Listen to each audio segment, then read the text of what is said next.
Hi, I'm Kamakshay Masunuru. I'm open source software evangelist, and I'm also a freelance full stack developer. And I'm also an academic of data science and analytics. Today, in this video, I'm going to show you how to use a Python script which I recently written for different people like academics, software research scholars, maybe a couple individuals who are engaging in software industry. So this is actually a web crawler. It is just going to scrape the data. Like this particular concept which I'm going to talk today belongs to a domain of operations called web scraping. So this script, which is litreviewer.py, is a small Python script which is a web crawler, and this retrieves the data from the Google Scholar search engine. By the way, Google Scholar is a very famous search engine meant for scholarly requirements or needs. Many people just one specialty of the Google Scholar is that it is a superset, which means it is possible to get different other resources. I mean resources from different other platforms like elsewhere, TNF, maybe Emerald or Sage, Springer. So all these, whatever is available across www, whatever is available across the World Wide Web, it is possible to get that using Google Scholar. As long as some certain research, um, work is available from the World Wide Web, it is possible to get by using Google Scholar.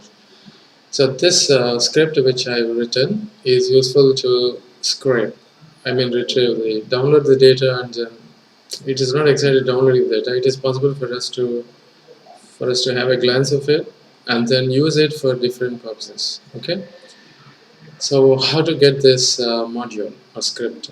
So you just have to go to my GitHub portal, github.com/kamakshay/literature review, something like that. Then here you have the download zip button. Once you press on that, you will get some zip file. So after you extract that file, then you will have, by the way, this is just a script. Okay. So script, I mean that you need to have an editor. So it didn't have any interface. This is just a Python script. If you are a developer, or if you need to know the basics of Python. So if you are a developer, you can add a little interface to the script. You can use the script and create your own web application, your own desktop application, something like that. This is a raw file. So if it is a script, then obviously you need some editor. So by that mean, you need to ensure Python appropriately installed inside your computer. So when you install Python, actually it is possible for you to get a default editor known as IDLE, something like this. I use IDLE because it's very simple and sleek editor meant for both development and learning, which is written purely using Python. And now there are different ways to open this editor. One way is to go to, you can press that little small window button on your keypad and then search IDLE, just like you need to write IDLE, something like this. Then if you had installed Python appropriately, then you can just press enter so that it opens. So just like this, it opens. Otherwise, what you need to do, as you have downloaded this script in your computer, if you had downloaded the script from here, okay, after you extract, you will get 3 files. These are the 3 files which are available from my GitHub repository. Now this is the main file. So this is identified as a Python script. You can see that little Python file association icon here. There are 2 supporting files. One is the process. So this file will let you know the detailed steps, the number of steps that you need to perform to make use of this script. The other one is requirements. So this means this script depends on certain requirements. You need to ensure after you install Python. So I assume that you know the basics of Python. Okay.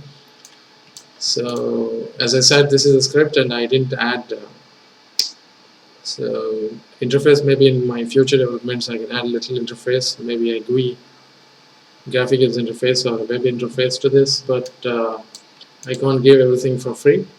So anybody who is in requirement of this, so if you have this requirement, then you can feel free to contact me for customization or maybe for consultation, whatever it is. So you need to use pip. Okay, so you should be knowing what is pip and how to install Python packages. You can make use of pip to install these packages. So this is called requirements text, and this is process. Actually, let me tell you in brief, like what exactly we have to do to make use of this script. There are 8 different methods inside the script. This is actually, I used object-oriented programming concepts to develop this script. So we can use this class, the class which is you see here, this is the class. There is a class called GS. By the way, you don't need to know what is the class, what is the method, and all everything. A method is actually a function, a plain function, a feature which is available from this particular script. So there are 8 different activities which you can perform by using the script. The first one is make a query. So this function, actually what happens, you have to, I think this is not an empty function. Make a query needs some text string.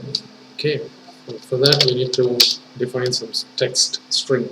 So this text string is actually a such string. If you know a very little bit about the literature review, or maybe literature study of literature, review of literature, or something like that. In short, we call ROL. ROL stands for review of literature. Whenever we perform the review of literature, we most of the time, I mean in modern times, actually we depend on the online resources. So we'll have a search string. It's like, I'll just tell you, I can go to Google Scholar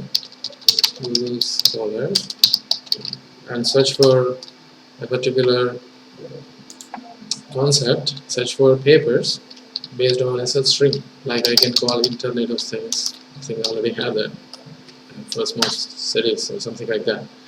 Now this is a search string, so we need to have some certain search string, okay, and that should be enclosed inside the inverted. Sorry, okay, I think I didn't copy this. Just like this. So now you can make a query. Now what happens is this script is going to create a query string, the string which we require to perform a search activity by using Google Scholar or something like that. And then after that it gets the links. We can get the links by using a method called getLinks, and this requires an URL, and this URL is produced at this phase. Step number 1 produces URL. That URL is used in step number 2. That gets the links, and these links is used here, okay, to open the source, which means you can literally open that particular link and see whether it is appropriate for your study or not, something like that. And then get abstract, actually it won't work. I mean right now it is not possible for anybody to write a script, a method to get the abstract, unless we, these abstracts, there is no standard method for putting the abstracts at the source page. Okay, so different like Springer uses different coding style to make abstract available for the scholars, and Sage use their own. So different publishing firms use different coding style, different coding to create the abstracts. So some companies may use most of the time the abstracts are available through p tag, which is widely used inside the HTML files. So, but it's not. Let's see actually how it's going to work for us. Okay, this is actually not that useful, and we can get the titles with this function get titles, and this requires URL. These are all actually the arguments, and then this URL is created at this step number 1. Word frequencies, actually this is a term matrix. uh, this creates the, I mean, once we get the titles, the title is actually the title of the paper for available at some certain source. This is actually, see, for example, fine. If you open Internet Things for Smart Cities, this is actually a paper. It takes you to a particular source URL where this is actually a title. So we can scrape these titles and save them somewhere in your as a list, and that is called the titles. Okay, this titles is the object which is created in this, and then finally we can make some distinct words by using these titles along with frequencies, and we can go for the visualizing. By the way, um, this module supports two types of visuals. One is a bar chart, the other one is a pie chart. Okay, so this is actually these are the different features available from this module, and maybe this is actually the process. So you can just blindly follow this. So I'm just going to do the same thing. So I'll just copy the first thing, and since I executed this, I think where is that? So here, not this one. So to open the other way of opening the ideally. So one way is to go to the Windows search. So, okay. So you have that. Yeah, here. Ideally, you can just press enter button and you'll get. The other way is you can just open the script and press F5. Oh, okay, this one is actually I have renamed this. Okay. Now you see it is silent, which means we are in the working directory. So if you open the script file and then execute that file by pressing F5 button in your computer, if you had installed Python appropriately inside your computer, then it is just going to launch the editor just like that. This is the other way of opening the editor. Now, in case if you doubt, you can import a module called OS list directory. So here you see we are exactly the same. These are the files which are available from this working directory. Okay, so this git is actually a hidden file. Just don't care it. Now we need this litreviewer. So how I'm going to do from litreviewer. So I will copy. Otherwise I will avoid myself doing spelling mistakes because I do a lot of spelling mistakes. Info GS. That is actually this class available from this script. Now I'm going to create the first step is creating the title. Okay, I create the title. Yeah, my title is okay now, and then I'll create an object, and I name that as a G scholar. Okay, this is just an object which I'm creating, but I'm using this class to create this object. Okay, object GS title, and now here there are different types of. Let me show you like this. When I press GS and open a parenthesis, it will show you different arguments. They're all default. Actually, they're default values. We need a query. Q stands for a query. Query is this title. Title is the query. And then number, by default, it will retrieve 10 different links, but I want it, no, I don't want, I want to try for 20. I have to write number equal to 20. And now a GScholar object is created. Now from here onwards, we can use this object to work, to perform the rest of the activities. Now I'm going to create the URL. Okay. So I'm creating an object. It's not an object actually, it's a variable. This variable is created by using this object GScholar, which belongs to a class called GS make query. And this make query is a method which doesn't require any argument. It's an empty method. Now URL is, if you are interested, you can just have a glance of the URL. This is the URL which we are using to make a query. Okay. So how are you going to do that? So you can just get the links first. Okay. We can try for the links. So what it does is that actually it retrieves all the links. It performs a search query. It performs a search activity and retrieves all the links from that search. Okay. So each search result in Google Scholar is going to have a link. So when we right click and open it, that is actually, it is taking, these links are getting retrieved or being retrieved from this particular attribute. Okay, let me take you to this.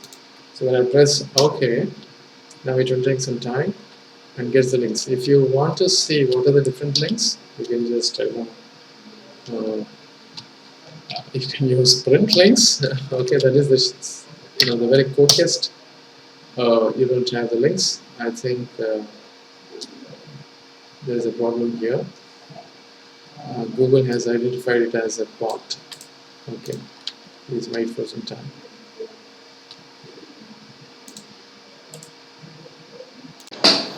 Actually, Google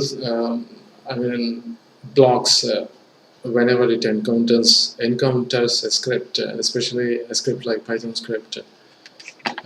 For some unknown reasons, I don't know why, the script was being blocked by the Google Scholar. So I had to close the editor, open once again, and then I started. Now I got the links here. Then after we obtain the links, the next step is you can just look into. You can also use Python for loop to print these links in a proper fashion, just like for in links kind of print. So this is for developers, as I said. So these are the different links. Now what we do, we'll try to obtain the titles from each of these links. So each of these links will be having a title. So those titles we'll try to analyze by using. So what is the next step? So open the source. If you want, you can just open the source. Like you can open the each source. So this links is actually a kind of list. Okay, it is just a list. So how many of the links are there? How many of the links are available for? There are 19 links. Suppose if I want to open the very first source, I can open all or a particular source. So I need to use this statement. Google Scholar open source link number 7. Let me go for 1. Okay, let's see what's. Now this will open the link in your browser, the default web browser. This is the first link, which has an abstract. Okay. Now from here, actually, you can just scrape all this information manually and open your Excel file and save there, and use those abstracts for topic modeling by using one of the other Python scripts which I've written and demonstrated earlier. You can just go through my previous YouTube demonstrations in which I explained how to use a particular Python script called top-mark-py. Otherwise, you can just get the links. The titles. We got a kind of. By the way, you can also open all the links. Okay, it is possible for you.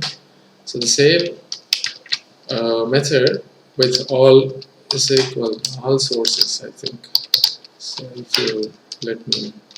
So what are the different links and quacks? In quacks, actually all sources, I think. Links, all sources is equal to true. So if you press this one, so it is just going to open all those 19, and it is also started downloading the PDF files. So now this is actually one of the fundamental requirements why I've written this script. So many times whenever I scrape data from online sources, sometimes now something you can use all these links in order to obtain the abstracts from each one of these links, but this script is not useful to scrape the abstracts from each one of these links. Maybe in my future developments I shall be able to provide a method which will, because these abstracts are being organized differently at different sources. We don't know what HTML background HTML code is being used for organizing these abstracts. So there is no common pattern or common strategy or design behind these abstracts. So it is not possible right now for anybody to just. We can do one thing. We can just maybe we can retrieve the entire HTML page and try text inside of it, and then that can be analyzed for further needs.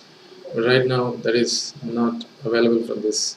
Okay, this is the one of the features available. The other feature is just going to be abstract. I don't know, maybe like let me see if we can Google Scholar get abstract from the maybe we need to identify again. PDF files are not useful. We have to maybe this either HTML extension or a plain, just like this is the link. Maybe I don't know, 1 2 3 4 5 6 7. We can also go for the research kit, science direct. Yeah, 1 2 3 4. These are all PDF files. 5 6 sixth link is actually a link from where we'll try. There's nothing wrong actually. We'll try this. I think we didn't get anything. Get abstract. We're not getting 6. Maybe this one. We can try from here. This one is 1 2 3 4 5 6 7 8 9 10 11 12. Let's see if I can get from fourth link.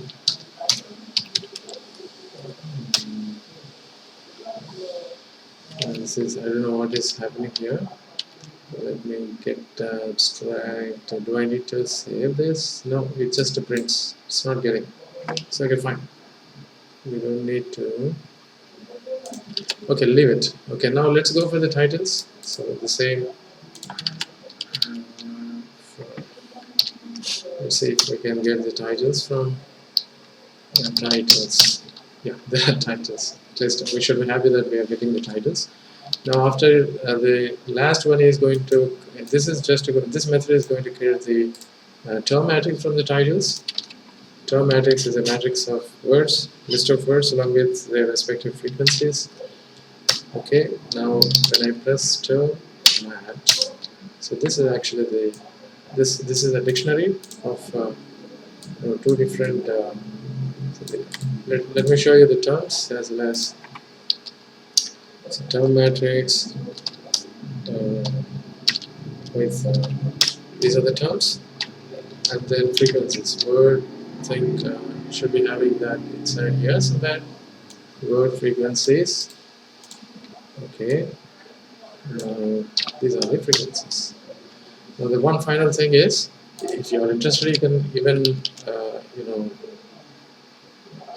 distinct words. These words are not amenable for analysis because there are repeated words. They are with some certain kind of.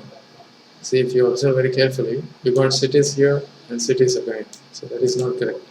So we need to avoid such noise from the. At this point in time, if we go for the visualization, I don't think we'll get better visuals. So we'll make distinct words so that we can avoid now distinct words. So this is, you see, when we run this method, the number of words in the dictionary reduced. So we got very sleek and slender. 2 words seems to be highly potential. Let's see that. So last one is going to be the, I'm just going to create a pie chart, not the bar chart actually. You can even create a bar chart. There is a method called pie, make pie or something. I don't know. Let's see, pie chart, pie chart, distinct words. Now this should be able to create a pie chart. This is the pie chart. Now it is possible for us to, the most potential word in this list of words seems to be cities, and which is followed by management. There are few other words that seems to be distinctly apparent from this list of words. So when I searched literature by using Internet of Things for smart cities, so there are different. These are some of the important words that seems to be potential in those titles which we retrieved from the Google Scholar search engine. Okay, interoperability, that seems to be a good word. And then backbone, Internet of Things based, that's meaningless actually. Environments, taxonomy, challenges, organizational ambidexterity, alliances, project swarm. This seems to be a bit influential word. Project swarm. So Internet swarm algorithm is one of the very influential algorithms in artificial intelligence. Maybe here there might be a paper where this swarm intelligence is used, maybe used for So in one of the papers, which way? So cities, Internet of Things based, smart cities, architecture, challenges. I don't think all these. Yeah, but it just throws some idea, like what kind of activity is happening related to the search string. Internet of Things for smart cities, kind of. These are some of the words that seems to be important in this body of knowledge and research area. So this is all. So for now, maybe in my future developments, I can add little interface and also provide few more methods that seems to be which which which may be important for further analysis. Okay, this for now. Thanks for watching this video. Please press like button and also subscribe to my video channel and keep watching my videos for new content. Thanks a lot once again.